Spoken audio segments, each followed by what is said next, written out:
Some bonds form in the most unexpected moments, when two broken hearts find exactly what they need in each other. When 11-year-old Clara discovered two helpless fox kits beside their dead mother, she couldn't have known that saving them would save her family too.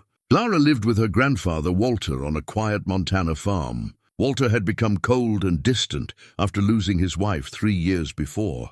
Against his wishes, Clara hid the baby foxes in the barn and cared for them. As the foxes grew, something strange started happening. They began leading Clara to specific places around the farm, places that held old memories and secrets. When Clara found a sealed letter from her grandmother, everything changed. The foxes had led her to a truth that would heal wounds both she and Walter thought would never mend. But how could wild animals possibly know about family secrets buried for years? Before we jump back in, tell us where you're tuning in from. And if this story touches you, make sure you're subscribed, because tomorrow I've saved something extra special for you.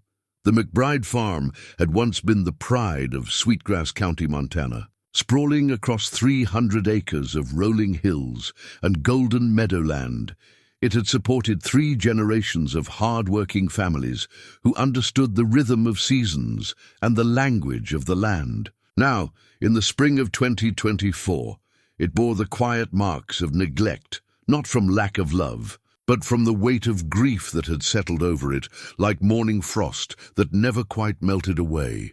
Clara Elizabeth McBride, 11 years old, with her grandmother's bright green eyes and her mother's stubborn chin, stood at the kitchen window watching her grandfather Walter move through his morning chores with the mechanical precision of a man who had forgotten why he was doing them. His shoulders, once broad enough to carry hay bales and grandchildren with equal ease, now curved inward as if protecting something fragile within his chest.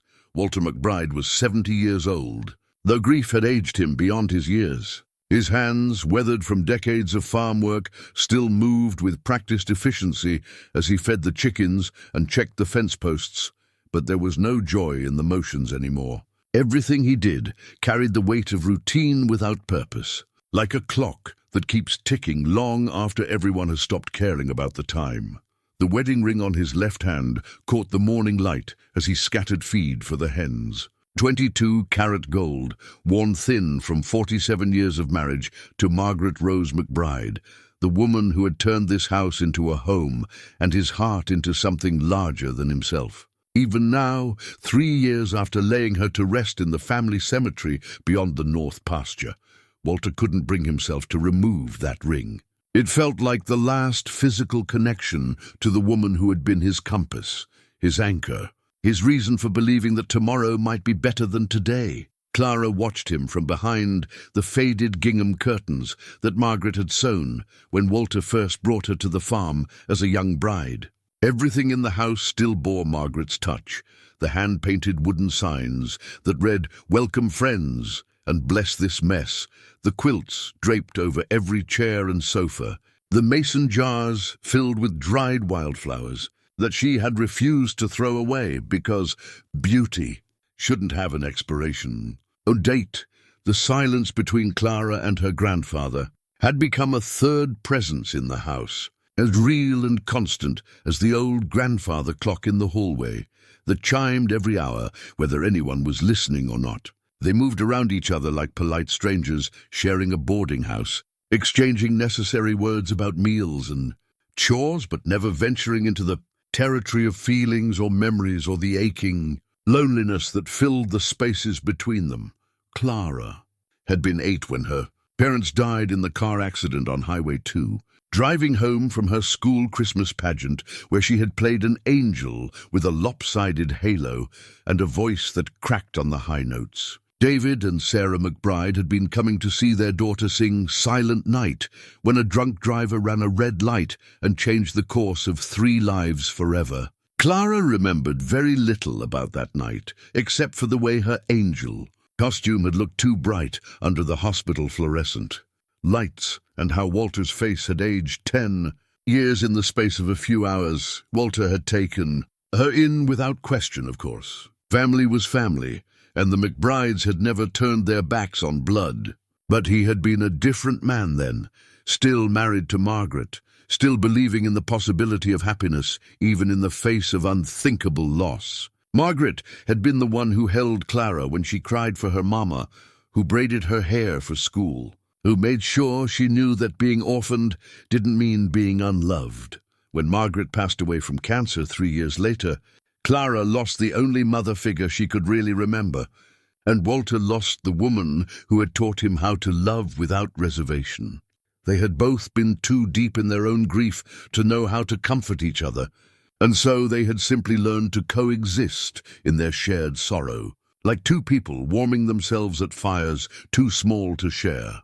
The farmhouse itself seemed to echo with memories of happier times. The wide front porch, where Margaret used to shell peas and tell stories, still held her old rocking chair, though no one sat in it anymore. The kitchen, once the heart of the home where neighbors would gather for coffee and conversation, now felt cavernous and cold, despite the warmth of the old wood-burning stove. The dining room table, handcrafted by Walter as a wedding gift to his bride, sat empty most evenings, set for two people who ate their meals in silence while the ghosts of family dinners past seemed to hover in the empty chairs. Clara's bedroom had been her mother's room growing up, and sometimes, when the light hit the walls just right, she could almost see the pencil marks on the doorframe where Margaret had measured Sarah's height each year, tracking her growth from a tiny girl to a young woman ready to start her own family. Those marks stopped at 5 feet 4 inches,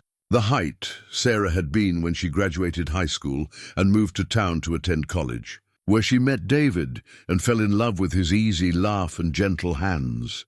The barn held its own collection of memories and secrets. Built by Walter's father in 1952, it had weathered decades of Montana winters and summer storms.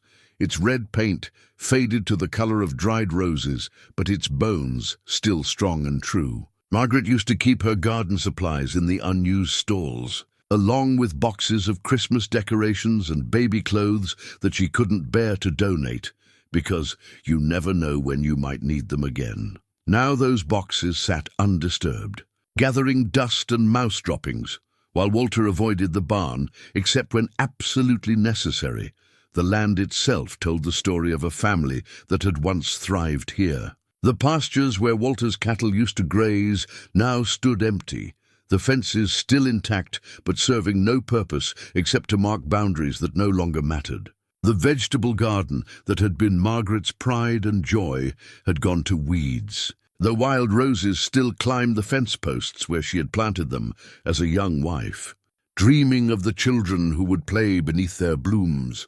Clara understood, even at 11, that her grandfather was drowning in memories he couldn't escape and couldn't bear to face. She saw it in the way he avoided the master bedroom where Margaret had spent her final months, choosing instead to sleep in the guest room that smelled like mothballs and old aftershave. She saw it in how he would start to smile at something she said, then catch himself and let his face settle back into its careful mask of indifference. She saw it in the way he would pick up Margaret's reading glasses from the kitchen counter where she had left them the day before she went into the hospital, hold them for a moment as if they might still be warm from her touch, then set them down again in exactly the same spot.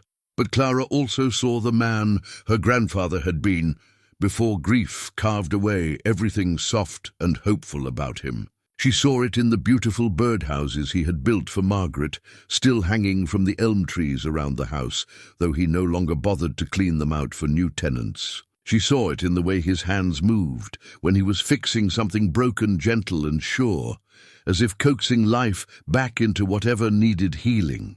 She saw it in the old photographs scattered throughout the house, showing a Walter who smiled with his whole face and held his family like they were the most precious things in the world. Most of all, she saw it in the moments when he thought she wasn't watching, when his guard would drop for just an instant, and she would catch a glimpse of the grandfather who used to carry her on his shoulders, who used to read her bedtime stories with different voices for all the characters, who used to believe that love was stronger than loss, and that families could heal from anything, as long as they held on to each other. The tragedy was that, They were both so deep in their separate grief that they couldn't see how desperately they needed each other. Clara needed a grandfather who could love her without the shadow of loss hanging over every interaction. Walter needed a granddaughter who could remind him that family didn't end with death, that love was meant to be shared with the living, not hoarded like a treasure too precious to spend. Their daily routine had become a careful dance of avoidance and necessity. Walter would wake before dawn, dress quietly in the guest room, and slip out to tend to the animals before Clara was awake. She would find his coffee cup, already washed and dried in the dish rack, the only evidence that he had been in the kitchen at all. Clara would eat her breakfast alone, usually cereal or toast with peanut butter, while staring out the window at the empty pastures and wondering what it would feel like to have a real conversation with someone who loved her. School provided some relief from the loneliness, but Clara had learned to be careful about letting her classmates see too much of her home life. She was the girl whose parents had died and who lived with her sad grandfather on a farm that used to be beautiful, but now felt like a museum of better times. She was polite and quiet and made decent grades, but she kept her real thoughts and feelings locked away where they couldn't be judged or pitied or misunderstood. When she came home each afternoon, Walter would be somewhere on the property, fixing something or checking something or simply walking the fence line like a man looking for a way out of his own life. They would acknowledge each other with a nod or a brief "How was school?" that didn't require a real answer, and then they would retreat to their separate corners of the house to wait for another day to end. Dinner was the hardest part. They would sit at opposite ends of the long table, Walter usually reading farm reports or livestock catalogues while he ate, Clara pushing food around her plate and trying to think of something to say that wouldn't remind him of Margaret or her parents or all the people who should have been sitting in those empty chairs. The silence would stretch between them like a canyon neither of them knew how to cross, and Clara would find herself missing her grandmother's voice so intensely that it felt like a physical ache in her chest. But on this particular spring evening, as Clara finished her homework at the kitchen table and watched Walter walk the perimeter of the property like a sentinel guarding against threats that existed only in his memory, she felt a restlessness that was different from her usual loneliness. Something in the air seemed to whisper of change, of possibilities that hadn't existed the day before. The setting sun painted the sky in shades of rose and gold that reminded her of the way Margaret used to describe Montana. Sunsets as God's way of saying goodnight to the world. Clara closed her math book and pressed her face against the cool glass of the window, watching her grandfather's familiar figure grow smaller as he walked toward the far edge of the property. She had no way of knowing that this was the last evening when their carefully constructed routine of polite distance would define their relationship. She had no way of knowing that tomorrow would bring a discovery that would crack open the careful walls they had built around their hearts and let in a kind of healing neither of them believed was possible anymore. The wedding ring on Walter's finger caught the last rays of sunlight as he turned to walk back toward the house, and Clara found herself wondering, not for the first time, what it would take to make her grandfather smile again, really smile, with his eyes as well as his mouth, the way he did in all those old photographs where he looked like a man who believed in happy endings. She was about to find out that sometimes the answer to an impossible question comes in the most unexpected form, and that healing can arrive on 4 small paws when you least expect it but need it most. The evening air carried the scent of new grass and wild lupine as Clara stepped out onto the front porch, letting the screen door close softly behind her. Walter had finished his evening rounds and gone inside to read his farm reports at the kitchen table, the same routine he had followed every night for the past 3 years. Clara could see him through the window, his reading glasses perched on the end of his nose, his face illuminated by the warm circle of lamplight that made him look older and more fragile than she liked to admit.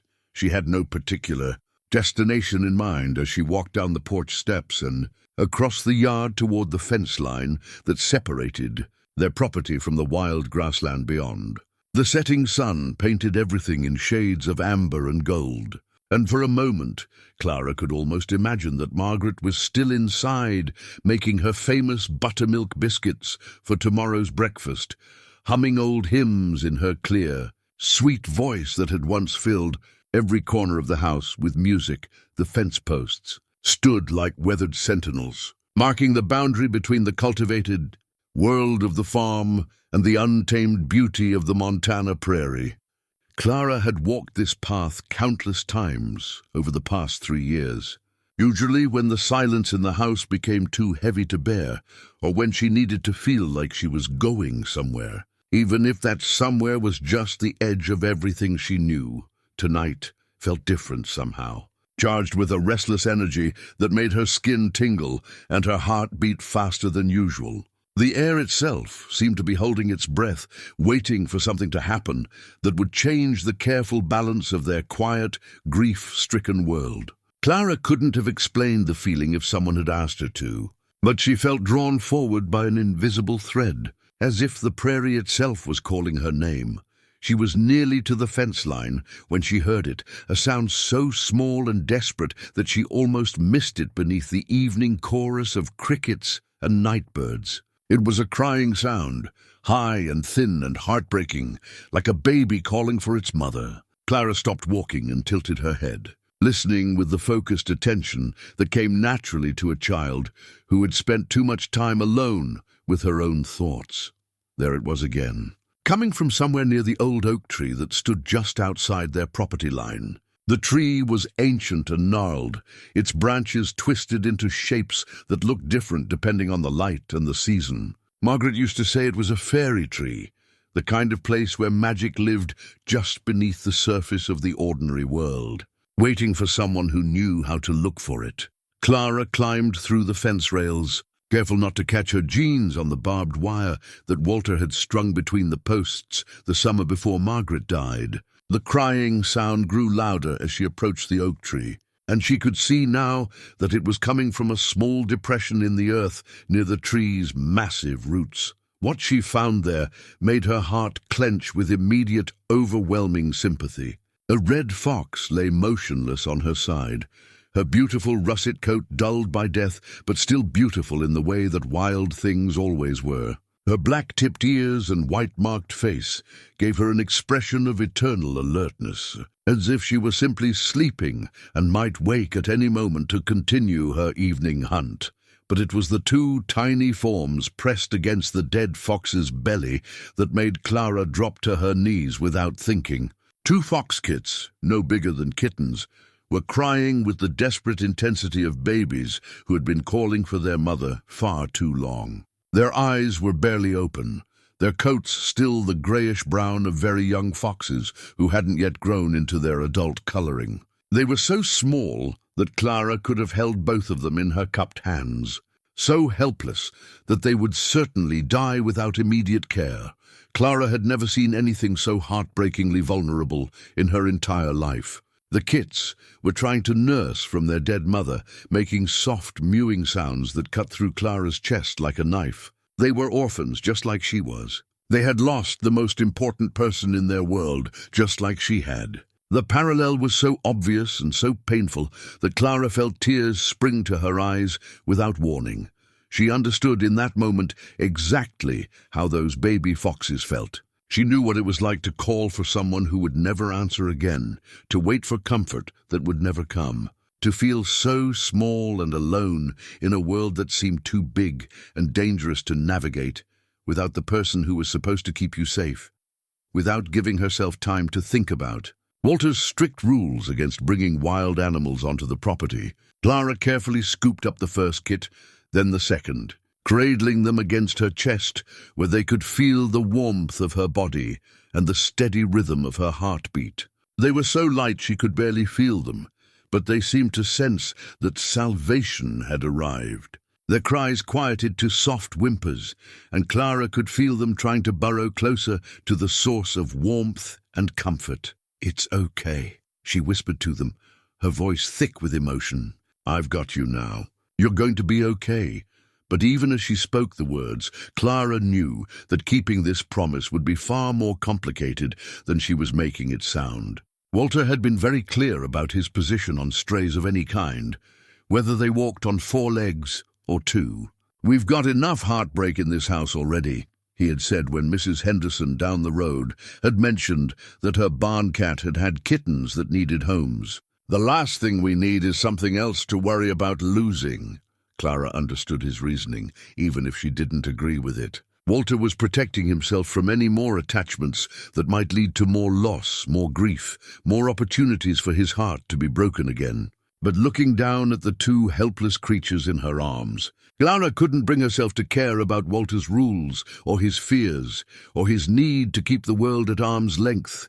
These babies needed her, and she needed them in a way that she couldn't fully explain even to herself. For the first time in 3 years, she felt useful, necessary, like someone who could make a difference in another living creature's survival. For the first time since Margaret died, she felt like she had a purpose that went beyond simply getting through each day without causing Walter any additional worry or pain. The walk back to the house felt like the longest journey of Clara's life. She kept the fox kits hidden beneath her light jacket, feeling their tiny bodies trembling against her ribs as she climbed back through the fence and crossed the yard as quietly as possible.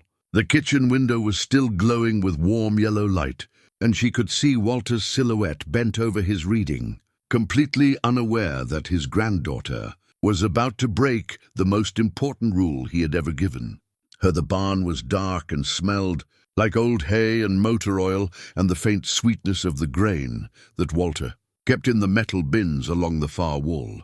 Clara had always loved the barn, even more than the house sometimes, because it felt like a place where secrets could be kept and dreams could be born without anyone asking too many questions about whether they made sense or followed the rules. She found an old horse blanket in one of the unused stalls and created a makeshift nest in the corner where the shadows were deepest and the moonlight streaming through the high windows couldn't quite reach. The fox kits seemed to understand that they were safe now, curling up together in the soft wool like they might have curled up against their mother's warm belly. If the world had been kinder to them, Clara sat back on her heels and watched them settle into their first peaceful sleep in what had probably been hours. Their tiny sides rose and fell with each breath, and occasionally one of them would make a soft chittering sound in its sleep, as if dreaming of better times when mother's milk was always available and the world was nothing but warmth and safety. "Tomorrow I'll figure out how to feed you," Clara whispered to the sleeping kits. "Tonight just rest. You're safe now." As she crept back across the yard toward the house, Clara felt something shift inside her chest, like a door that had been locked for 3 years was finally beginning to open. She had no idea that by saving 2 orphaned fox kits, she had set in motion a chain of events that would heal wounds she didn't even know how to name. She had no idea that love had a way of multiplying when you gave it away, or that sometimes the most broken hearts were the ones most ready to be made whole again. All she knew was that for the first time since Margaret died, she felt like she had something to get up for tomorrow morning. And that, she thought as she slipped quietly through the kitchen, where Walter was still reading, was the beginning of everything. Clara woke before dawn the next morning with the kind of anticipation she hadn't felt since Christmas morning, when she was 7 years old and still believed in magic. The memory of 2 tiny fox kits sleeping in the barn filled her with a purpose that had been missing from her life for so long. She had almost forgotten what it felt like to have something important to do. She dressed quickly and quietly, pulling on her oldest jeans and a sweatshirt that belonged to her father, then crept downstairs through the sleeping house. Walter's door was still closed, and she could hear the soft rumble of his snoring drifting down the hallway. He had always been an early riser, but Clara knew she had at least an hour before he would begin his morning routine of coffee and chores and careful avoidance of anything that might remind him of happiness. The barn was cool and dim in the pre-dawn light, filled with the comfortable sounds of mice scurrying through the walls and the soft cooing of the barn swallows that nested in the rafters each spring. Clara hurried to the corner stall where she had left the fox kits, her heart pounding with the fear that she might find them cold and still, like their mother had been. Instead, she found them awake and moving, making soft, chittering sounds that spoke of hunger and the basic animal optimism that trusted food would come from somewhere, somehow. They were so small that they fit easily in Clara's cupped palms, their eyes barely open, their ears still folded against their heads like tiny grey flowers that hadn't yet learned to bloom. "You made it through the night," Clara whispered, settling cross-legged on the barn floor with the kits in her lap. "I was so worried about you. The challenge now was figuring out how to feed them." Clara had done enough research projects about animals to know that baby foxes needed milk, but she also knew that regular cow's milk could make wild animals sick. What she needed was kitten formula from the feed store in town, but that would require explaining to Walter why she needed it. And she wasn't ready for that conversation yet. For now, she would have to improvise. She found an old eyedropper in the medicine cabinet and mixed a small amount of warm water with a tiny bit of honey, creating a makeshift sugar water that might at least give the kits some energy. It took patience and gentle persistence to get them to accept the dropper.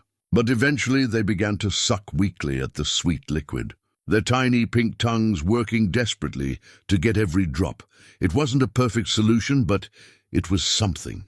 Clara knew she would need to find real fox milk replacer soon. But for now, this would have to keep them alive until she could figure out her next move. She named them while she fed them. Rusty for the kit with slightly more reddish fur around his ears, and Amber for his sister, whose coat showed hints of the golden color she would develop as she grew. Naming them made them real in a way that went beyond simply keeping them alive. It made them hers. The sound of Walter's alarm clock ringing in the house sent Clara into a flurry of activity. She settled the kits back in their nest, made sure they had fresh water in a shallow dish, and hurried back to the house, slipping through the kitchen door just as Walter emerged from his bedroom, already dressed and ready to begin another day of careful routine. "You're up early," he observed, pouring himself coffee from the pot that automatically started brewing at 5:30 each morning. "Couldn't sleep," Clara said, which was technically true. She had been awake since 4:30, but not because of insomnia. Walter nodded, accepting her explanation without curiosity. He had long ago stopped asking questions that might lead to conversations about feelings or dreams, or any of the things that grandfathers and granddaughters might normally discuss. It was safer to stay on the surface of things, to talk about weather and chores, and the price of cattle feed. But as Clara poured herself a glass of orange juice and watched Walter move through his morning ritual of toast and coffee and checking the weather report on his phone, she noticed something she had missed before. There was a looseness to his movements, a slight easing of the rigid control he usually maintained over his expressions and gestures. It was subtle, but Clara had become an expert at reading the small signs of her grandfather's emotional state. Maybe it was her imagination, but Walter seemed slightly less burdened this morning, as if some weight he carried had shifted during the night. Clara wondered if it had something to do with the way she had slept more peacefully than she had in months, or if there was something in the air that was affecting them both. "I might spend some time in the barn today," Clara said carefully, testing the waters. "Doing what?" Walter asked, but his tone was curious rather than suspicious, just looking around. "Maybe organizing some of those old boxes." Walter considered this for a moment, then nodded. "Margaret always said that barn needed a good cleaning. Just be careful around those grain bins. Some of the lids are heavier than they look." It was the first time in months that Walter had mentioned Margaret without immediately changing the subject or finding an excuse to leave the room. Clara felt a small flutter of hope in her chest, though she couldn't have said exactly what she was hoping for. The rest of the morning passed in a careful balance of normal routine and secret mission. Clara ate breakfast with Walter, helped him collect eggs from the hen house, and even managed to engage him in a brief conversation about whether they should plant anything in Margaret's old vegetable garden this year. "Seems like a waste to let good soil go unused," Walter said, looking out toward the weedy patch where Margaret's tomatoes and green beans had once grown with an abundance that fed half the county. "Maybe just something simple," Clara suggested. "Carrots or lettuce. Things that don't need much attention." Walter nodded slowly as if the idea had merit. "We'll see. Ground's probably too hard now anyway. Would need to be tilled first." It wasn't a commitment, but it wasn't a rejection either. Clara filed it away as another small sign that something was shifting in the careful balance of their grief-protected world. Her first real opportunity to check on the fox kits came when Walter decided to drive into town for supplies. He asked if she wanted to come along, but Clara claimed she had homework to finish, which was true enough even if it wasn't the whole truth. The moment his truck disappeared down the gravel driveway, Clara raced to the barn. She found the kits awake and active, exploring the small space she had created for them with the wobbly curiosity of babies learning to use their legs. They were still impossibly small, but they seemed stronger than they had that morning. Their eyes opening a little wider, their movements a little more coordinated, but it was what she found in the corner of their nest that made Clara's breath catch in her throat. Somehow, during the few hours she had been away, an old apron had appeared in the stall, a faded blue cotton apron with tiny yellow flowers that Clara recognized immediately as one of Margaret's favorites. Clara knelt down and picked up the apron, her hands trembling slightly. It still carried the faint scent of Margaret's lavender soap and the vanilla extract she used in her baking. But how had it gotten here? Clara was certain it hadn't been in the stall when she left that morning. The fox kits seemed drawn to the apron, pressing their small bodies against the soft fabric as if it provided comfort beyond the physical warmth. Amber made a soft trilling sound and buried her nose in the material, while Rusty crawled closer to Clara as if asking for an explanation she couldn't give. Clara settled the apron more securely around the kit's nest, watching in amazement as they immediately relaxed against it, their breathing becoming deeper and more peaceful. It was as if Margaret's presence had somehow found its way into this secret place, offering comfort to creatures who needed it most. As Clara walked back to the house, her mind raced with questions she couldn't answer and possibilities she wasn't ready to believe. But deep in her heart she felt the first stirring of something that had been dormant for 3 long years. The sense that maybe, just maybe, love didn't end with death, and that sometimes the people we missed most found ways to let us know they were still watching over us. Over the next week, Clara fell into a rhythm that felt like the most natural thing in the world. She would wake before dawn, slip out to the barn to feed and care for Rusty and Amber, then return to the house in time to share breakfast with Walter. Her secret routine required careful planning and constant vigilance, but it also gave her days a structure and purpose that had been missing since Margaret's death. The fox kits were thriving under her care. Clara had managed to convince Mrs. Henderson to pick up kitten milk replacer from the feed store in town, claiming she was thinking about getting a cat to help with the mice in the barn. The white lie had come surprisingly easily, and Mrs. Henderson had been delighted to help with what she saw as Clara's first step toward normal childhood interests. Rusty and Amber were growing stronger every day, their eyes now fully open and alert, their ears standing upright like tiny radar dishes tuned to every sound in their environment. They had learned to recognize Clara's footsteps and would greet her with soft, chittering sounds that filled her heart with the kind of joy she had almost forgotten was possible. But it was their behavior outside of feeding time that puzzled and intrigued Clara most. The fox kits seemed unusually intelligent, even for wild animals known for their cleverness. They would watch her with an intensity that felt almost human, tilting their heads when she spoke to them as if they were trying to understand not just her tone, but her actual words. More mysteriously, they had begun showing signs of restlessness that seemed to have nothing to do with their natural development.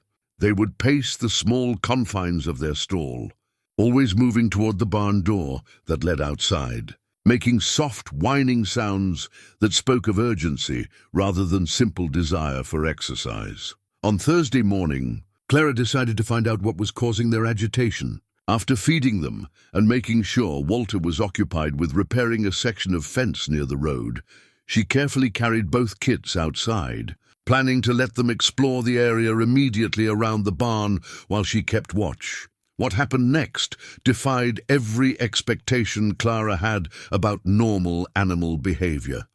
The moment their paws touched the ground, Rusty and Amber began moving with purposeful determination toward the old oak tree where Clara had found them. But instead of showing interest in the sight of their mother's death, they continued past it, heading toward a section of the property that Clara rarely visited, a small grove of cottonwood trees near the creek that marked the eastern boundary of the farm. Clara followed them, fascinated by their obvious sense of direction and the way they moved, as if they knew exactly where they were going.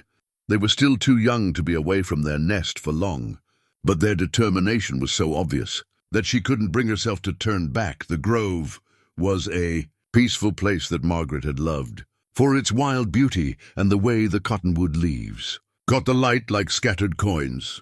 Clara had explored it many times as a younger child, but she hadn't been back since Margaret's death. Something about the place felt too connected to happier times, too painful to revisit when the world had become so much smaller and sadder. The fox kits led her directly to a massive cottonwood whose trunk was easily 4 feet in diameter. They began digging frantically at the base of the tree, their small paws working with surprising efficiency despite their youth. Clara knelt beside them, brushing away leaves and loose soil to see what had captured their attention. Her fingers closed around something small and smooth, partially buried in the rich earth. When she pulled it free and brushed away the dirt, she found herself holding a wooden carving of a robin, exquisitely detailed and polished to a warm honey color that spoke of hours of careful work and infinite patience. Clara recognized Walter's handiwork immediately. She had seen examples of his wood-carving skill throughout the house, small animals and birds that he had made for Margaret during the early years of their marriage, when his hands were steadier and his heart was lighter. But this particular piece was one she had never seen before, and she couldn't imagine how it had come to be buried at the base of this tree. She turned the carving over in her palm, admiring the delicate details of the bird's feathers and the lifelike curve of its head. On the bottom, carved in Walter's careful script, were the words, "For my songbird, W.M. 1978, Margaret's pet name." Walter had called her his songbird because of the way she hummed while she worked, filling their home with melodies that turned ordinary tasks into celebrations. Clara had heard him use the endearment countless times during the years when Margaret was alive, always with a tenderness that made Clara understand what love looked like when it was real and deep and unshakable.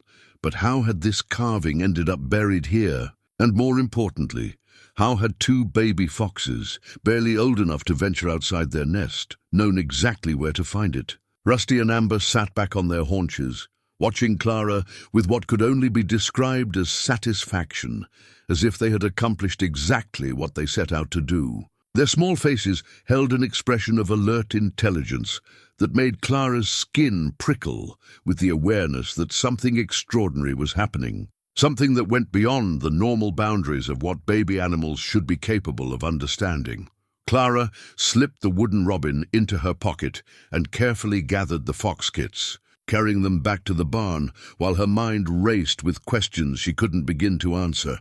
How could they have known about the carving? How could they have led her directly to something that had been buried for who knew how long? Back in their stall, the kits settled peacefully into their nest, curling up against Margaret's apron as if their mysterious mission had tired them out. Clara sat beside them, turning the wooden robin over and over in her hands, trying to make sense of what had just happened. That evening at dinner, Clara found herself studying Walter with new eyes, wondering about the story behind the carving and why it had been buried rather than given to Margaret as intended. Walter seemed more relaxed than usual, even managing a small smile when Clara complimented the shepherd's pie he had heated up from one of the many casseroles that neighbours had brought after Margaret's funeral, and that still filled their freezer. "Walter," Clara said carefully, testing the waters, "do you remember carving things for Grandmother Margaret?" Walter's fork paused halfway to his mouth, and Clara saw something flicker across his face. Surprise, perhaps, or the shadow of an old pain. "I made her a few things over the years," he said slowly. "She liked birds. Said they reminded her that beautiful things could fly free and still choose to come home. Did you ever make her a robin?" Walter set down his fork and looked at Clara with the kind of focused attention he usually reserved for checking weather reports or calculating feed costs. "Why do you ask?" Clara's hand moved instinctively to her pocket, where the wooden bird rested against her palm. She wasn't ready to explain about the fox kits or their mysterious ability to lead her to buried treasures, but she also felt compelled to understand the story behind what she had found. "I was just wondering about the things you used to make. The house is full of your carvings, but I've never seen a robin." Walter was quiet for so long that Clara began to worry she had asked the wrong question, pushed too hard into territory that was still too painful for him to navigate. But then he spoke, his voice carrying the weight of a memory that had been kept locked away for years. "I did carve her a robin once. Was going to give it to her for our first anniversary. Spent weeks on it, working in the barn after she'd gone to bed. Wanted it to be perfect." He paused, his eyes focused on something Clara couldn't see. "But then I decided it wasn't good enough. Thought she deserved something better than a piece of wood shaped by clumsy hands. What happened to it? Buried it out by the creek. Figured if I couldn't give it to her, at least it could rest somewhere beautiful." Walter's voice was barely above a whisper. "Never told her about it. Always regretted that." Clara felt tears prick at her eyes, not just for the sadness of the story, but for the realization that Walter had been carrying this small regret for nearly 50 years. She thought about the fox kit's determination to lead her to that exact spot, their satisfaction when she found the carving, and felt the strange certainty that this was not a coincidence. "She would have loved it," Clara said softly. "She would have thought it was perfect because you made it for her." Walter's eyes met hers across the table, and for a moment Clara saw the young man he had been, full of love and doubt and the desire to give his wife something worthy of her. "Maybe," he said, "but it's too late now." Clara's fingers tightened around the wooden robin in her pocket. She wanted to tell him that maybe it wasn't too late, that maybe some gifts were meant to be given even after death, that maybe love could find ways to complete itself across the boundaries of time and loss. But she also knew that Walter wasn't ready to hear those words yet, wasn't ready to believe in possibilities that required him to open his heart to hope again. Instead, she reached across the table and touched his hand, feeling the calluses from decades of farm work and the thin skin that spoke of his 70 years. "She knew you loved her," Clara said. "That was the gift that mattered most." Walter's eyes grew bright with unshed tears, and he squeezed Clara's hand gently before pulling away to clear the table. It was the most honest conversation they had shared since Margaret's death, and Clara felt something fundamental shift between them, like a door that had been locked for 3 years was finally beginning to open. Later that night, as Clara lay in her narrow bed, listening to the sounds of the old farmhouse settling around her, she thought about the wooden robin and the fox kits who had somehow known exactly where to find it. She thought about Margaret's apron appearing in their nest and Walter's stories about gifts given and gifts lost. Most of all, she thought about the growing certainty that Rusty and Amber were more than just orphaned wild animals she was caring for. They were messengers or guides, or maybe just the universe's way of making sure that love stories got their proper endings, even when it took 50 years to deliver a wooden bird to the woman who would have treasured it simply because it came from the hands that had learned to love her, the fox kits. Behavior grew more purposeful with each passing day, as if they were working from some invisible checklist that only they could understand.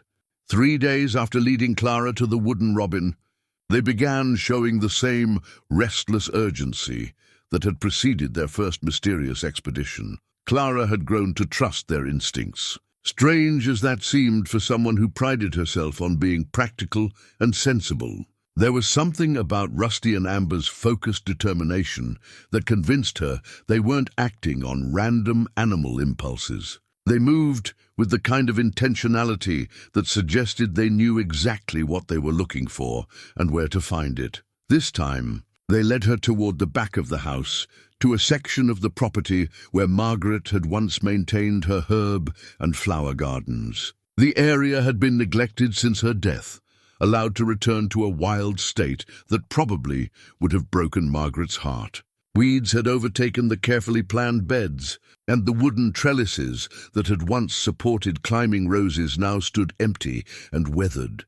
But the Fox-kits moved through the overgrown space as if they could see it as it had been in its prime, navigating directly to what had once been the heart of Margaret's garden, a circular bed where she had grown, healing herbs and the wildflowers she loved to press. Between the pages of books, Amber began digging at the base of what had once been a sundial, its bronze face now green with verdigris and partially hidden by Virginia creeper that had grown wild in the absence of Margaret's careful tending. Rusty joined her, and together they worked with the same focused intensity they had shown at the cottonwood tree. Clara knelt beside them and began clearing away the accumulated debris of 3 years' neglect. Beneath the dead leaves and tangled vines, she found what the Fox-kits had somehow sensed was there, a rectangular object wrapped in several layers of oiled cloth that had protected it from moisture and decay.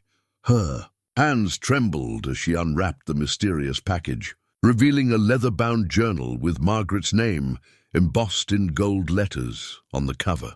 The leather was still supple despite its years in the ground, and when Clara opened it, she found page after page of Margaret's familiar handwriting, as clear and precise as the day she had written it.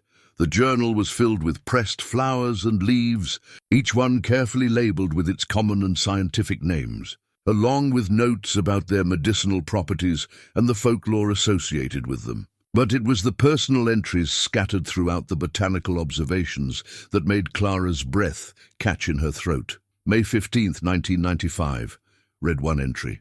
Walter thinks he hides his tender heart behind his gruff exterior, but I see the way he stops to help injured birds and the care he takes with every living thing on this farm. He loves so deeply that it frightens him sometimes. I wish I could convince him that strength and gentleness aren't opposites.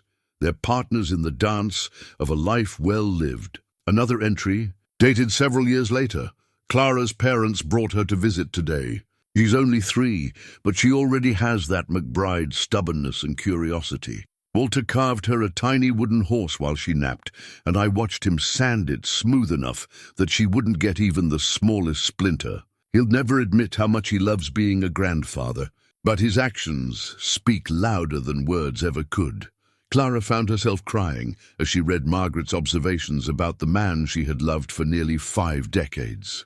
Through her grandmother's eyes, Walter emerged as someone Clara recognized but had almost forgotten, a man capable of enormous tenderness who had simply forgotten how to express it after losing the woman who had known how to bring out the best in him.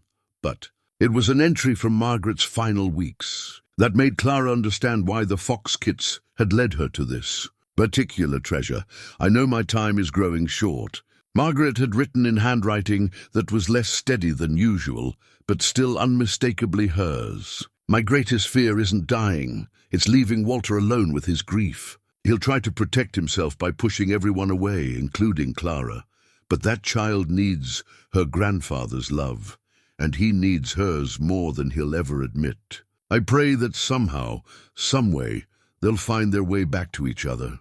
Love has a way of healing even the deepest wounds, but sometimes it needs a little help to work its magic.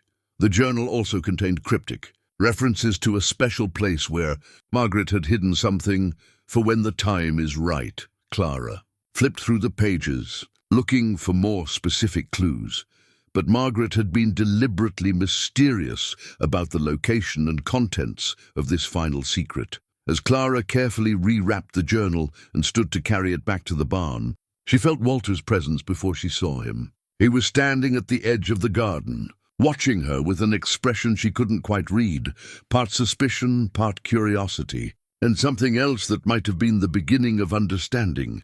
"Clara," he said quietly, "we need to talk." Her heart hammered against her ribs as she realized that her secret was about to be exposed. Walter's eyes moved from her face to the fox kits, who were sitting calmly at her feet as if they had been expecting this moment all along.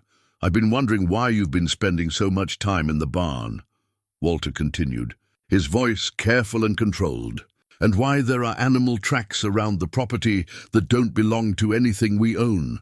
Clara opened her mouth to explain, but Walter held up a hand to stop her.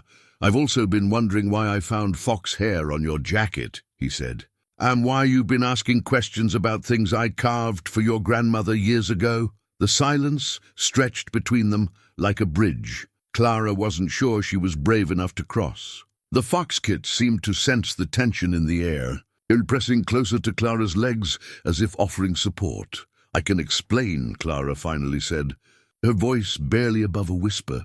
Walter's expression softened slightly, and Clara saw something in his eyes that gave her hope, not anger, but a kind of weary curiosity that suggested he was ready to hear whatever truth she was prepared to tell him. "I think you'd better," he said gently, "because I'm starting to suspect that whatever's been going on around here is bigger than just a little girl keeping secrets from her grandfather." Clara looked down at Rusty and Amber, who gazed back at her with their intelligent golden eyes, and felt the strange certainty that this moment had been orchestrated by forces she didn't understand, but was beginning to trust. It was time to take the leap of faith that would either heal her relationship with Walter or destroy the fragile peace they had managed to maintain for 3 long years. "It started the night I found them," Clara began, and as the words left her mouth, she felt the first stirrings of the truth that would change everything.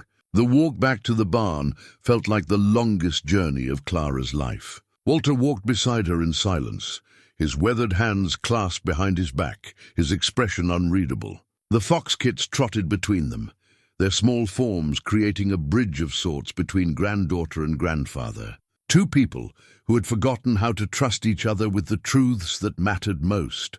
Clara's mind raced with explanations and justifications, ways to make Walter understand why she had broken his most important rule. But beneath the anxiety was something else, a strange sense of relief that the secret was finally coming to light. She was tired of carrying the weight of deception, tired of the careful choreography required to keep her 2 worlds separate. Inside the barn, Walter stood perfectly still as he took in the makeshift nest Clara had created in the corner stall. His eyes moved from the horse blanket to the shallow water dish to Margaret's blue apron, now permanently part of the fox kit's bedding. Clara watched his face for signs of anger or disappointment, but what she saw instead was something closer to wonder. "They're so small," he said quietly, kneeling down as Rusty and Amber approached him with curious caution. "They were smaller when I found them," Clara said, settling beside him on the barn floor. "Their mother was dead. They would have died too if I hadn't brought them here." Walter extended his hand slowly, letting the kits sniff his fingers before attempting to touch them. Amber was the first to accept his presence, pressing her small head against his palm with a soft chittering sound that made Walter's mouth curve in the first genuine smile Clara had seen from him in months. "You've been caring for them all by yourself," he observed, and Clara could hear something like admiration in his voice. "I didn't know how to tell you," Clara admitted. "I knew you'd say we couldn't keep them." Walter was quiet for a long moment, his large hands gentle as Rusty joined his sister in investigating this new human. "You were right about that," he said finally. 3 weeks ago, I would have insisted we take them to the Wildlife Rehabilitation Center in Billings. And now?" Walter looked at Clara with eyes that seemed to see her clearly for the first time in years. Now I'm wondering how I missed the fact that my granddaughter has been caring for orphaned animals with the kind of dedication and compassion that would make her grandmother proud. Clara felt tears spring to her eyes at the unexpected praise. I've been so scared you'd make me give them up. Oh, Clara, Walter said softly, reaching out to touch her cheek with fingers that smelled like hay and honest work. I've been so focused on protecting myself from more loss that I forgot about protecting you from loneliness. The Foxkits seemed to sense the emotional weight of the moment. They settled between Clara and Walter, creating a warm bridge of living connection that neither human had experienced in far too long. There's something else, Clara said, pulling Margaret's journal from beneath her jacket. They led me to this. Rusty and Amber, they seem to know where things are hidden. Walter's breath caught as he recognized the journal. His hands shook slightly as he opened it, his eyes moving across Margaret's familiar handwriting with the hunger of a man who had been starving for any connection to the woman he had lost. She buried this? He asked, his voice thick with emotion. The Foxkits led me right to it, just like they led me to the wooden robin you carved for her. Walter's head snapped up, his eyes wide with shock. You found the robin? Clara reached into her pocket and pulled out the small wooden bird, placing it gently in Walter's palm. He stared at it as if it were made of the most precious material in the world, his thumb tracing the delicate details he had carved with such care nearly 50 years ago. I don't understand, he whispered. How could they possibly know? I don't understand either, Clara admitted, but I don't think it's a coincidence. I think they're trying to help us find things we've lost. Walter closed his eyes, clutching the wooden robin against his chest. When he opened them again, Clara saw tears streaming down his weathered cheeks, the first time she had seen her grandfather cry since Margaret's funeral. I was such a fool, he said. I thought it wasn't good enough for her. I thought she deserved better than something made by these clumsy hands. She would have loved it because you made it, Clara said, echoing the words she had spoken at dinner several nights before. She would have understood what it meant. Walter nodded slowly, wiping his eyes with the back of his hand. Your grandmother always said that love wasn't about perfection. It was about intention, about caring enough to try. As if summoned by his words, a soft breeze moved through the barn, rustling the old papers and causing the door to creak on its hinges. Clara could have sworn she smelled lavender and vanilla, the scents that had always meant safety and comfort and grandmother's hugs. The Foxkits stood abruptly. Their ears pricked forward with alert attention. They moved to the barn door and began making soft whining sounds, looking back at Clara and Walter as if asking them to follow. They want us to go somewhere, Clara said, understanding their body language after weeks of careful observation. Walter looked from the Foxkits to Clara to the journal in his hands. Margaret wrote about a special place, he said slowly. Something she hid for when the time was right. Do you think?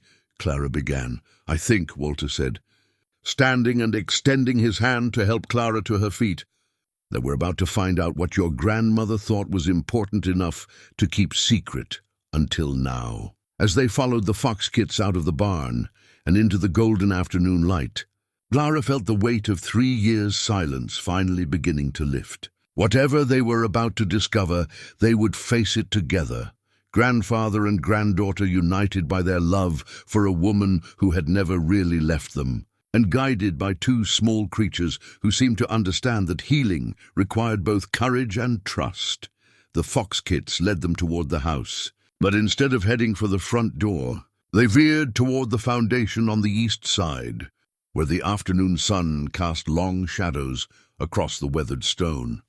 Clara had never paid much attention to this part of the house before, but now she could see that one of the foundation stones sat slightly different from the others, as if it had been disturbed and replaced. Rusty began digging at the base of the loose stone, his small paws working with determined efficiency. Walter knelt beside him and began working the stone free with hands that remembered how to fix things, how to uncover what was hidden, how to reveal the truths that time and grief had buried when the stone came free. Clara saw that behind it was a small hollow space containing something wrapped in more oiled cloth. Walter reached inside and pulled out a package that fit easily in his palm. But Clara could tell from his expression that whatever it contained was precious beyond measure. "For Walter, when you're ready," read the words written on the outside in Margaret's careful script. Walter's hands trembled as he unwrapped the package from the foundation stone, revealing a letter folded around something small and metallic. But before he could examine its contents, Rusty made a sound unlike anything Clara had heard from either of the fox kits before, a sharp, urgent bark that demanded immediate attention. Clara turned to see what had caused the alarm and felt her breath catch in her throat. Around Amber's neck, barely visible against her darkening fur, was a delicate silver chain. Hanging from the chain was something that made the rational world tilt and shift in ways that Clara's mind struggled to process.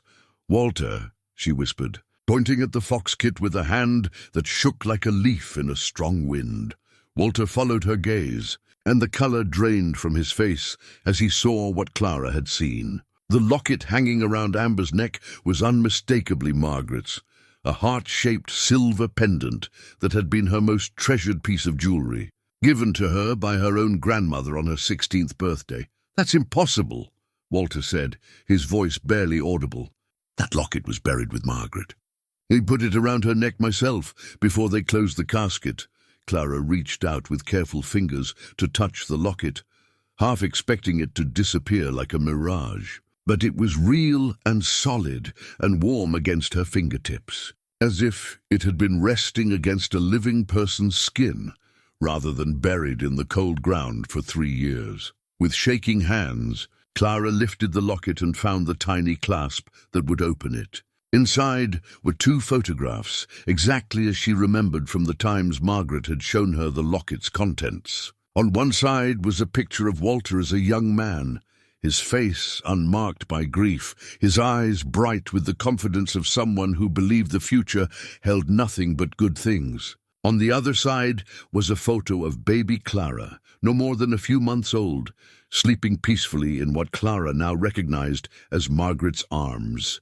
"How is this possible?" Walter whispered, taking the locket from Clara's hands and staring at it as if it might hold the answers to questions he didn't know how to ask. The fox kits sat quietly, watching the humans with an alertness that seemed to suggest they had been waiting for this moment of recognition. In the afternoon light, their golden eyes held a wisdom that belonged to creatures much older and more knowing than baby animals should possess. Clara looked from the locket to the letter still clutched in Walter's other hand, and suddenly the impossible began to feel like the only logical explanation for everything that had been happening. "Read the letter," she said softly. Walter's fingers were clumsy with emotion as he unfolded the pages, and Clara moved closer so she could read along with him.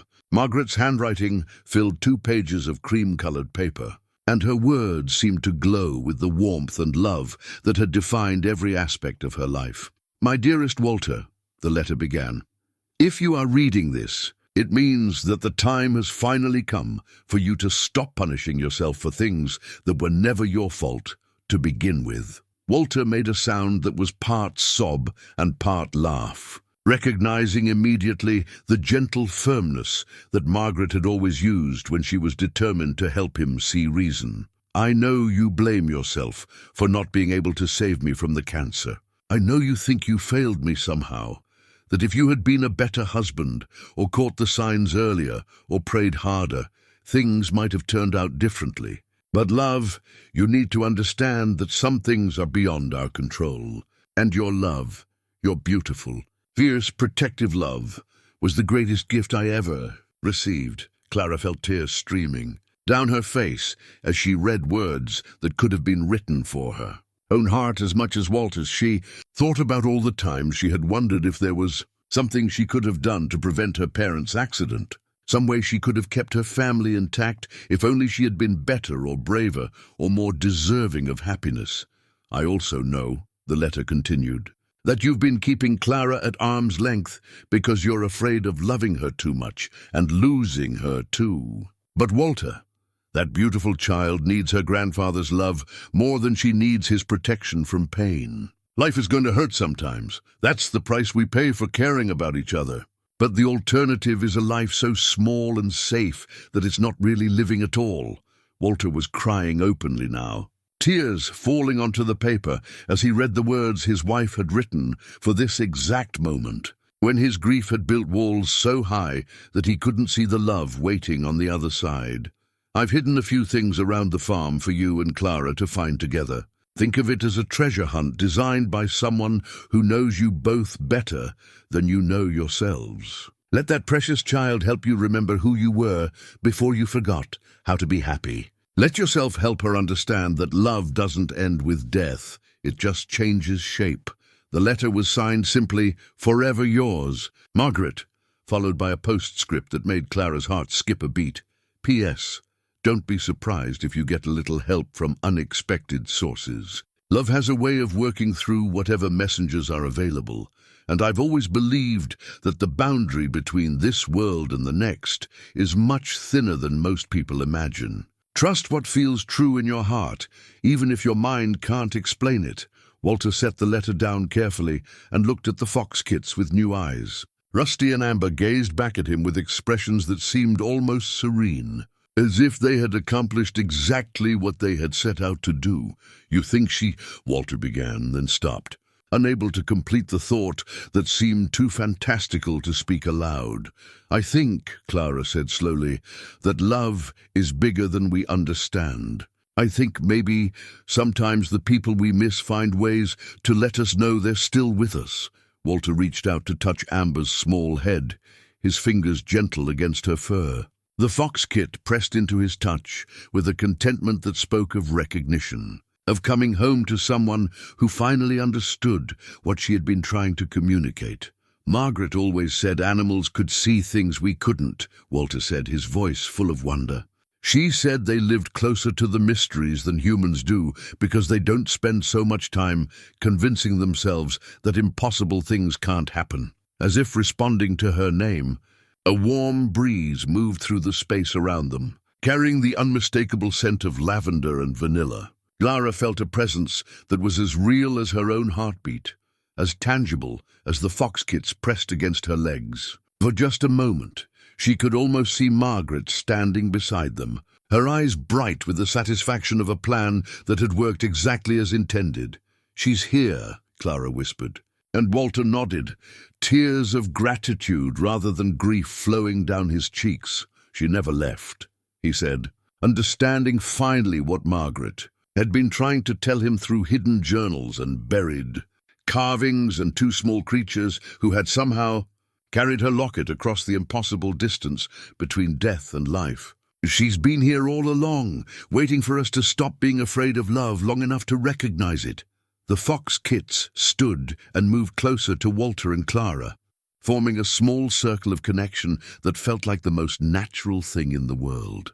In that moment, the broken family began to remember what wholeness felt like, and the healing that had seemed impossible just hours before revealed itself as the most inevitable thing in the world. Margaret had been right about love finding a way, and about messengers coming in forms that no one would ever expect. As the afternoon sun slanted across the farmyard and the scent of lavender lingered in the air, Walter and Clara finally understood that they had never been as alone as they thought they were, and that some bonds are too strong for even death to break. The days following the discovery of Margaret's letter and the impossible appearance of her locket transformed the McBride farm in ways that went far beyond the physical changes Walter and Clara began making together.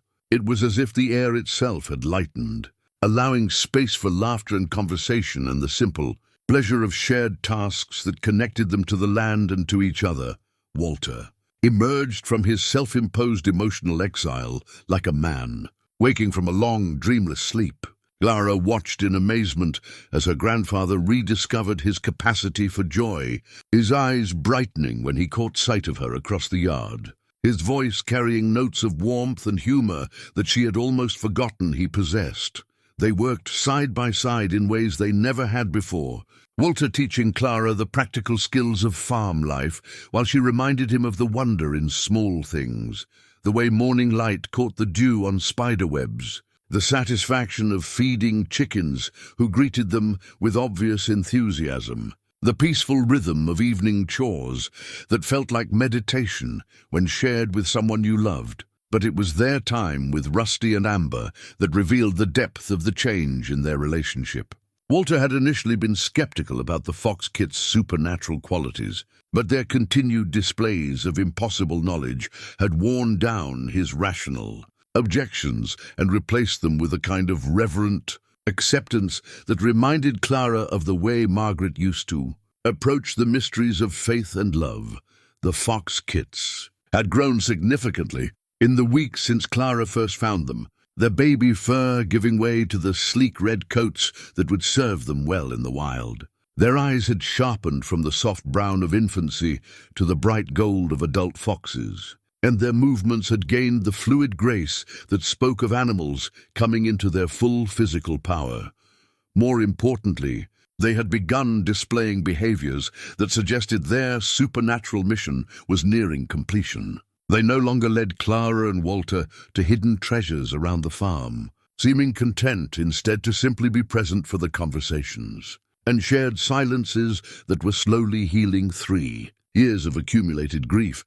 But Clara had also begun to notice signs that the wild was calling to them in ways that her love and care couldn't satisfy. They would stand at the barn door for long periods, their noses twitching as they caught scents carried on the wind from the open prairie beyond the farm's boundaries. Sometimes she caught them looking toward the horizon with an alertness that spoke of longing for something she couldn't provide. Walter noticed it too, and his response surprised Clara with its wisdom and selflessness. "They're not meant to be pets," he said one evening, as they watched Rusty and Amber play in the barn. "Wild things need to be wild, even when we love them enough to want to keep them safe." Clara felt her throat tighten with the emotion she had been trying to avoid acknowledging. "I know, but I don't want to lose them." Walter was quiet for a moment, his weathered hands gentle as he stroked Amber's fur. "Your grandmother used to say that love wasn't about holding on, it was about knowing when to let go." That conversation led to another, more difficult discovery when Walter returned from town the next day with a small cardboard box that he set carefully on the kitchen table. "Mrs. Henderson mentioned that you told her you were thinking about getting a cat," he said, opening the box to reveal a collection of items that made Clara's heart sink with understanding. Kitten bottles, milk replacer, small toys, and a book about caring for orphaned wildlife. "She's been worried about you," Walter continued. "Said you seemed lonely and that maybe a pet would be good company." Clara stared at the supplies, realizing that their secret had never been as well kept as she had thought. "She knew," she suspected, "and when I asked her directly, she admitted she'd been bringing you Fox milk replacer for weeks." Walter's expression was gentle but serious. "She also told me about the Wildlife Rehabilitation Center where she volunteers. They have facilities for raising orphaned animals and releasing them back to the wild when they're ready." The thought of giving up Rusty and Amber to strangers made Clara's chest tight with panic. "They don't understand what makes them special. They'll just see ordinary foxes. Maybe that's what they need to be now," Walter said softly. "Maybe their job here is finished." But even as he spoke the words, Clara could see that Walter was struggling with the same reluctance to let go. The fox kits had become symbols of something larger than themselves, proof that love could work miracles, that the dead could still care for the living, that healing was possible even when it seemed impossible. That evening, as Clara sat in the barn with Rusty and Amber, she found herself talking to them the way she had once talked to Margaret during those last difficult weeks of her grandmother's illness. "I don't know how to say goodbye to you," she admitted, her voice thick with unshed tears. "You saved us, you know that? You saved Walter and me from forgetting how to love each other." Amber moved closer and pressed her small, warm body against Clara's side. while Rusty settled in her lap with the kind of trust that made her feel both honored and heartbroken. They seemed to understand what she was telling them, their golden eyes reflecting a wisdom that still took her breath away. It was Walter who suggested they look for another of Margaret's hidden treasures, this time searching the house itself. They had found her garden journal and the foundation letter, but Clara remembered the journal's references to a special place that might hold one final gift. They searched together, Walter sharing stories about Margaret's habits and favorite hiding spots, while Clara looked for signs that the Fox kits might recognize something important. It was Rusty who led them to the kitchen pantry, where he began pawing at a loose floorboard that neither Walter nor Clara had ever noticed. Beneath the board, wrapped in Margaret's characteristic oiled cloth, they found a small wooden box that Walter recognized immediately. "Her recipe box," he said, his voice full of wonder. "I made this for her as a wedding gift. She kept all her special recipes in here, but when they opened the box, they found more than recipes. Tucked between cards for buttermilk biscuits and Sunday pot roast was a note in Margaret's handwriting that seemed to have been written specifically for this moment. "When love runs wild," the note read, "it must be allowed to choose its own path. The greatest act of love is sometimes the courage to let go, trusting that what is meant to be yours will find its way back when the time is right. Set them free not because you love them less, but because you love them enough to want their happiness more than your own comfort." Clara felt the truth of those words settle into her heart, like seeds finding fertile ground. She understood now what Margaret had been trying to teach them through the Fox kit's presence, that love wasn't about possession or control, but about caring enough to want what was best for the beloved, even when that meant accepting loss. "She knew," Clara said softly. "She knew we would have to let them go." Walter nodded, his own eyes bright with unshed tears. "She also knew we'd need to learn how to do it together." That night, they made plans for what Walter called a release ceremony, a way to say goodbye that honored what Rusty and Amber had meant to them while acknowledging that their time together was meant to be temporary. They would take the Fox kits to the meadow, where Clara had first found them, creating a full circle that felt like the completion of a story rather than just an ending. But it was Mrs. Henderson who provided the final piece of their understanding when she stopped by the next afternoon, ostensibly to check on how they were doing, but clearly hoping to finally see the Fox kits she had been helping to care for indirectly. "I've been wondering about those babies," she said, her kind eyes twinkling with curiosity. "May I see them?" Clara and Walter exchanged glances, then led her to the barn, where Rusty and Amber were playing in a patch of afternoon sunlight. Mrs. Henderson knelt down and extended her hand, and both Fox kits approached her with the same trust they had shown Walter. "Beautiful creatures," she said softly. "And healthy. You've done wonderful work caring for them." "We're going to release them tomorrow," Clara said, the words feeling strange in her mouth, but somehow right. Mrs. Henderson nodded approvingly. "That's exactly what Margaret would have wanted you to do." Clara felt a chill run down her spine. "What do you mean?" "Your grandmother and I talked about many things during her illness," Mrs. Henderson said gently. "She was worried about you and Walter, about how you'd manage your grief. She said she was praying for a miracle, something that would help you find your way back to each other." Walter's face had gone very still. "She mentioned the Fox kits to you?" "Not specifically, but she did say that sometimes the answers we need come in forms we'd never expect. She said love had a way of working through whatever messengers were available." Mrs. Henderson smiled at the Fox kits, who were watching her with their characteristic intensity. "She also said that when the healing was complete, we'd know because we'd be strong enough to love without fear of loss." That evening, as Clara and Walter prepared for what would be their last night with Rusty and Amber, they found themselves talking about loss and love, and the courage it took to open your heart when you knew that everything you cared about could be taken away. "I was so afraid of losing you too," Walter admitted as they sat together in the barn. "After Your parents died, and then Margaret. I thought if I kept you at arm's length it wouldn't hurt so much if something happened. But it hurt anyway, Clara said softly. Just in a different way. Walter nodded, understanding finally what Margaret had been trying to tell him. Your grandmother was right.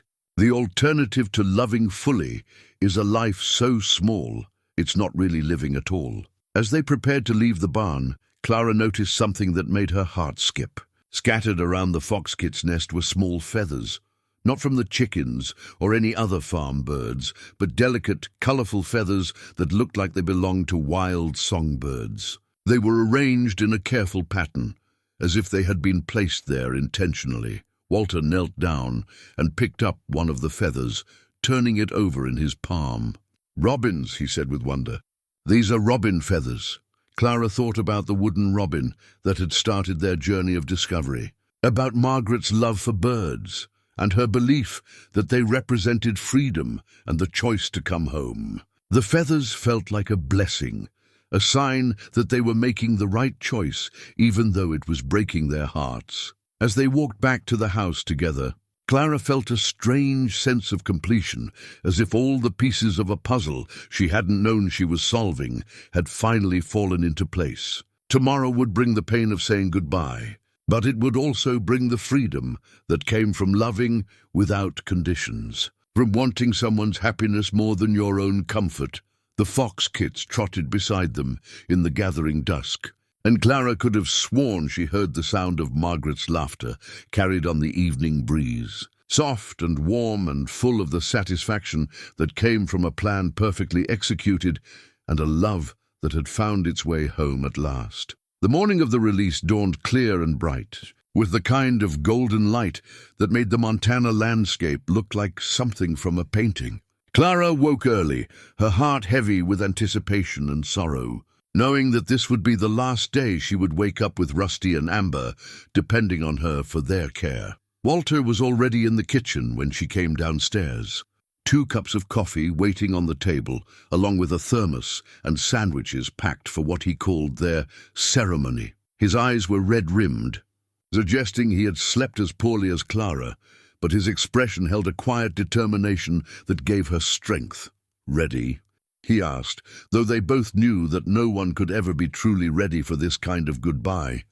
Clara nodded, not trusting her voice to remain steady if she tried to speak. Together, they walked to the barn, where Rusty and Amber were waiting with an alertness that suggested they understood the significance of this day. But before they could gather the fox-kits for their final journey, something extraordinary happened. The foxes moved to the barn door and began making the soft, chittering sounds that Clara had learned meant they wanted to be followed.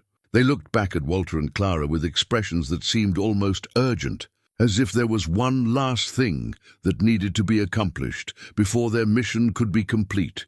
They want to show us something, Clara said, recognizing the familiar pattern of behavior that had led them to so many discoveries. Walter looked at his watch, then at the fox-kits who were clearly determined to lead them somewhere.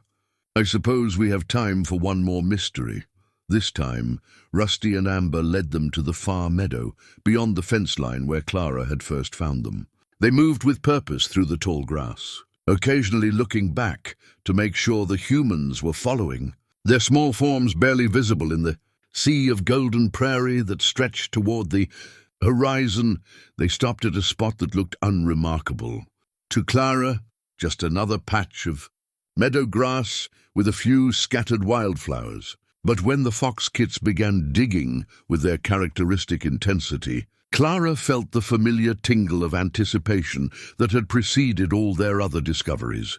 This time, what they uncovered was different from the carefully wrapped packages they had found before. Buried just beneath the surface was a small metal box, tarnished but intact, that opened to reveal a collection of items that made Clara's breath catch in her throat. Inside the box was a photograph unlike any she had seen before, a picture of Walter, Margaret, and a baby that Clara realized must be herself, taken during one of the family visits that Margaret had written about in her journal. But what made this photograph extraordinary was the setting. They were standing in this very meadow, with Margaret holding baby Clara while Walter pointed towards something in the distance, all three of them laughing at whatever had caught their attention. Beneath the photograph was a small scroll of paper tied with a faded blue ribbon. Walter's hands shook as he untied the ribbon and unrolled what turned out to be a letter in his own handwriting, dated nearly 11 years ago. "I don't remember writing this," he said, his voice full of confusion and wonder. Clara leaned closer to read the letter, which was addressed to my future self in Walter's careful script. "Today, Margaret suggested we bury a time capsule," the letter began. "Something for us to find years from now when Clara is older and can appreciate the magic of this place. Margaret says this meadow is special, that it's where she comes when she needs to remember that love is stronger than fear, and that families are connected by bonds that can't be broken by time or distance." The letter went on to describe the perfect day they had spent in the meadow, with baby Clara taking her first steps in the tall grass, while Walter and Margaret planned the adventures they would share as she grew up. It was a letter full of hope and dreams and the kind of unshakable confidence that came from believing the future held nothing but good things. "I was supposed to find this," Walter said softly, understanding dawning in his eyes. "Margaret planned this even then. She knew that someday I would need to remember who I was before grief changed me." Clara felt tears streaming down her face as she understood the completeness of Margaret's plan. Every discovery, every hidden treasure, every moment of supernatural guidance had been leading to this. A reminder that love was meant to be celebrated, not feared, and that families were meant to heal together, not suffer in isolation. "She never gave up on us," Clara whispered. Walter folded the letter carefully and placed it back in the box, along with the photograph. "She knew we'd find our way back to each other. She just made sure we had help when we needed it most." The fox kits sat quietly in the grass, their golden eyes bright with satisfaction. In the distance, Clara could see movement, other foxes emerging from the prairie, wild and free and beautiful in their natural element. A family waiting to welcome Rusty and Amber home to the life they were meant to live. "It's time," Walter said gently, and Clara nodded, finally understanding that some endings were really beginnings, and that the greatest gift they could give the creatures they loved was the freedom to choose their own path home. The moment Clara had been dreading and anticipating in equal measure arrived with the kind of crystalline clarity that made every detail feel significant and permanent. She knelt in the meadow grass with Rusty cradled against her chest, feeling his small heart beating rapidly with excitement rather than fear. Nearby, Walter held Amber with the same gentle reverence he might have shown a newborn grandchild, his weathered face soft with emotions he no longer tried to hide. The wild foxes they had spotted in the distance had moved closer, three adults who watched the proceedings with curious but respectful attention. Clara could see the family resemblance in their alert postures and bright golden eyes. These were likely relatives of the mother fox who had died, members of a community that had been waiting for the orphaned kits to return. "Are you ready?" Walter asked softly, though Clara could hear in his voice that he was asking himself as much as her. Clara looked down at Rusty, who gazed back at her with eyes that seemed to hold all the wisdom and love he had shared with her over these transformative weeks. She thought about the scared, lonely girl she had been when she first found him and his sister, and about the confident, loved granddaughter she had become through caring for them. "I love you," she whispered to Rusty, pressing a gentle kiss to the top of his head.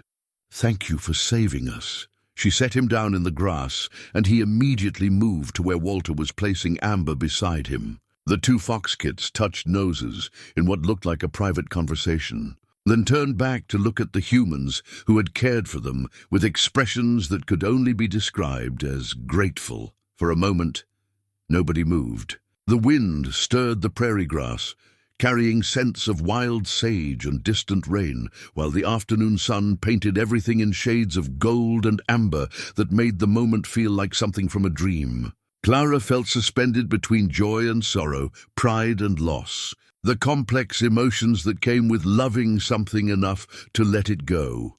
Then Amber took the first step toward the wild foxes, her movements tentative but determined. Rusty followed, and together they began walking across the meadow toward their new family. Their small forms growing smaller with each step, but somehow more themselves, more complete. Halfway across the meadow, both kits stopped and turned back.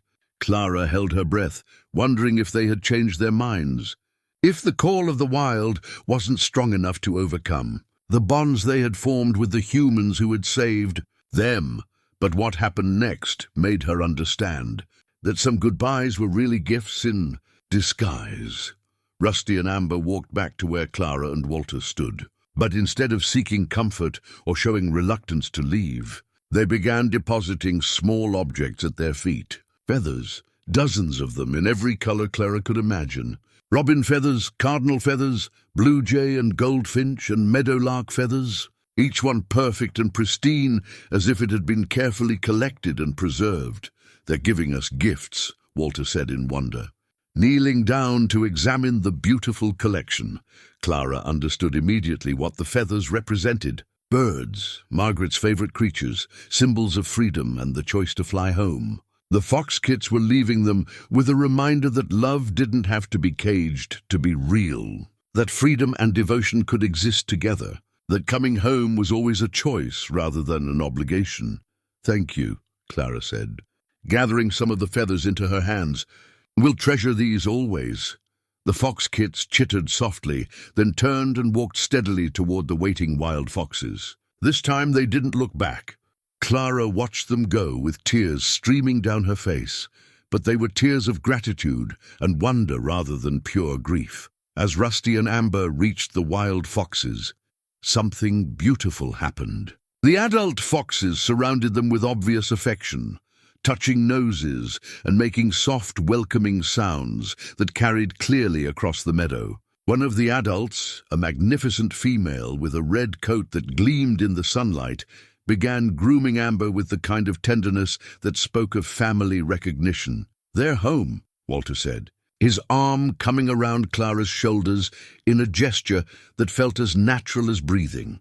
Clara leaned into her grandfather's warmth and watched as the Fox family began moving together across the prairie, Rusty and Amber trotting confidently among their relatives as if they had never been separated. The sight filled her with a peace she hadn't expected, the deep satisfaction that came from knowing she had done the right thing, even when it was the hardest thing.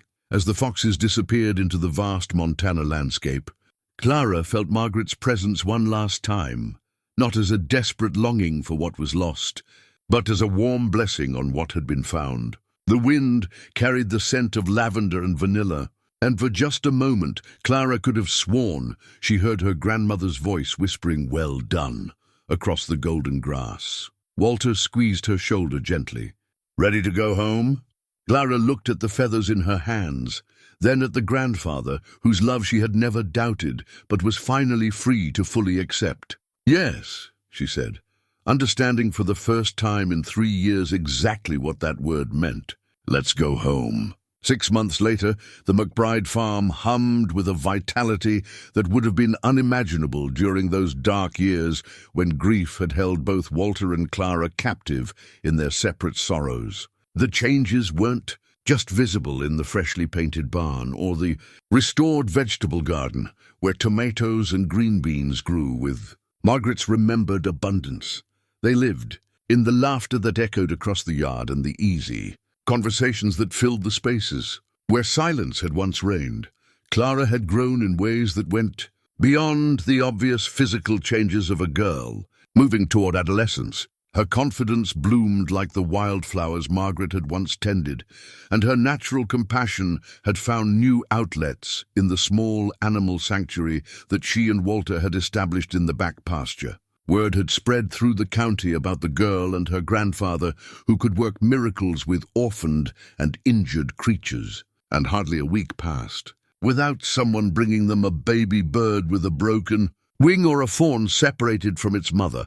Walter had rediscovered the man he had been before grief, convinced him that love was too dangerous to risk. His hands, which had spent 3 years avoiding anything that might break his heart, now carved new birdhouses that hung from every tree around the farmhouse. He had taught Clara the woodworking skills that Margaret had always admired, and together they created beautiful things that honored memory without being imprisoned by it. The wind chime that hung outside Clara's bedroom window was their masterpiece, a delicate construction of wooden birds and silver. Bells that incorporated elements from every treasure they had, discovered during their healing journey. The wooden robin held a place of honor at the center, surrounded by small carvings that represented each phase of their transformation. When the wind caught it just right, the chimes sang with a music that reminded them both of Margaret's humming and the promise that love could create beauty even from loss. Mrs. Henderson had become a regular presence at the farm, bringing her expertise with wildlife rehabilitation and her own stories of healing that came from unexpected sources. She and Walter had developed a friendship built on shared purpose and the kind of comfortable companionship that Margaret would have approved of wholeheartedly. Clara loved watching them work together. Seeing how Walter's face lit up when Mrs. Henderson praised his skill with a particularly challenging rescue or shared his excitement over a successful release. The sanctuary had brought other changes too. Children from town often visited with their parents to see the animals and learn about wildlife care. And Clara discovered she had a gift for teaching that made sharing her knowledge feel like the most natural thing in the world. Walter would watch her explain the feeding schedule for baby raccoons or demonstrate the proper way to approach an injured hawk. And Clara could see the pride in his eyes that had nothing to do with performance and everything to do with witnessing the person she was becoming.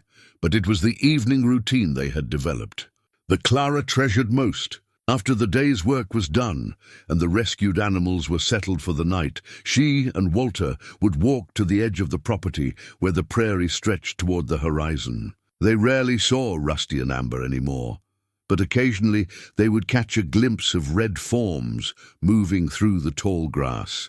And Clara's heart would swell with the satisfaction of knowing they were thriving in the wild where they belonged. On this particular evening in late October, as autumn painted the landscape in shades of gold and crimson that rivaled any masterpiece, Clara and Walter stood at their favorite spot and watched the sun set over the endless Montana sky. The air carried the scent of wood smoke and apple cider, and Clara could feel the approaching winter in the crispness that made every breath feel clean and full of possibility. "Do you ever miss them?" Walter asked, though Clara knew he wasn't really talking about missing the fox kits themselves. "I miss caring for them," Clara said thoughtfully, "but I'm grateful they taught us how to care for each other." Walter nodded, understanding exactly what she meant. The fox kits had been messengers, teachers, bridges between the people they had been and the family they were meant to become. Their presence had been temporary by design, a gift that was only meaningful because it came with the freedom to let go when the time was right. As they turned to walk back toward the house, Clara noticed something that made her smile. Scattered along their path were small feathers, not the elaborate collection that Rusty and Amber had left them, but single feathers that appeared like small blessings whenever they needed. Reminders that love was still working in their lives in ways both seen and unseen. The farmhouse glowed with warm, yellow light as they approached, its windows revealing the comfortable life they had built together. Margaret's presence was still felt in every room, but it was no longer the aching presence of loss. Instead, it was the gentle presence of love that had learned to transform itself, to work through whatever messengers were available, to heal wounds that had once seemed too deep to mend.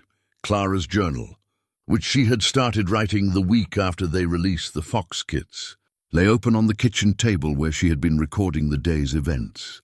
On tonight's page, she had written words that would have made Margaret proud. "Love doesn't end with goodbye. It just learns new ways to say hello."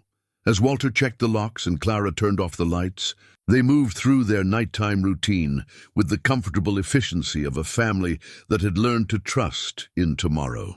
The wind chime outside Clara's window caught the evening breeze and sang its gentle song of memory and hope, while somewhere in the distance, the wild foxes of Montana went about their ancient business of survival and family and the endless cycle of love that connects all living things. Clara fell asleep that night to the sound of Walter's contentment humming, drifting down the hallway, the same tuneless melody Margaret used to hum while she worked, now carried forward by a man who had remembered that joy was not a betrayal of grief, but its most healing transformation.